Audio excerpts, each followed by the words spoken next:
Today, we're looking at a confusing idea in philosophy, the omnipotence paradox. At first, it seems simple, but it asks big questions about power and life. What is this paradox, and why has it confused people for so long? The omnipotence paradox asks if true power can have limits.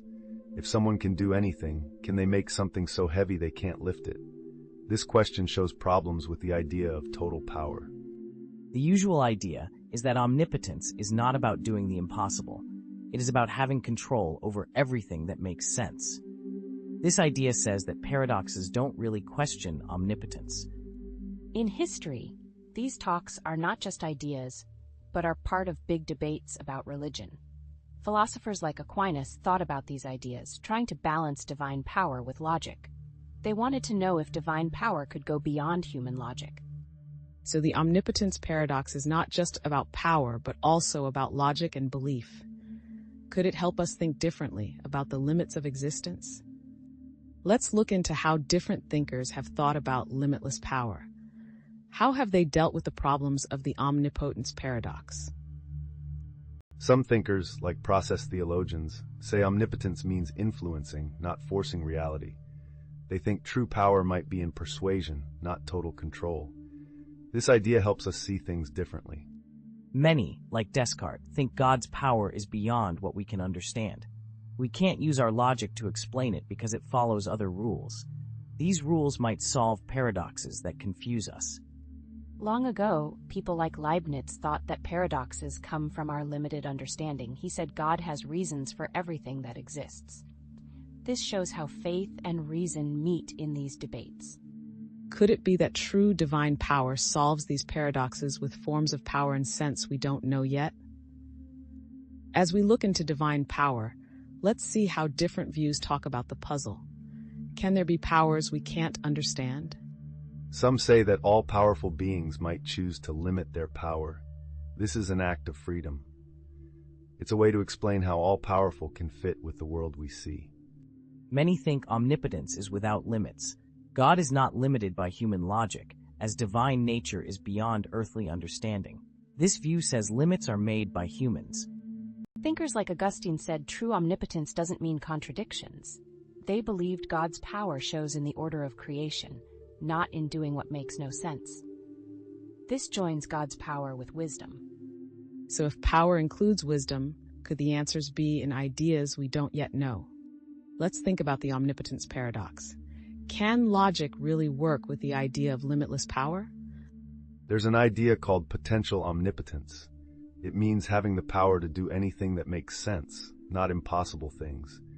It's about knowing what is possible within logic. Many people believe real omnipotence does not need to break logical rules. Some theologians say omnipotence is about what can be done, since these rules do not really limit divine power. In the past, philosophers like Aquinas said that God's power works with logic. They argued that logic and divine power do not clash because God works in a clear world. This shows agreement, not conflict. If omnipotence follows logic, does this mean power is more about understanding than just having abilities? Let's talk about how science and technology can help with the omnipotence paradox. Can they give new ideas about old questions about power? Some think technology can explain omnipotence. Look at AI, for example. AI can do amazing things, but only what it is programmed to do. Is this like a type of controlled omnipotence? That's an interesting idea, Guy. I think the idea of AI becoming smarter than humans is a good example. If AI learns and changes its own limits, is this an evolving type of omnipotence?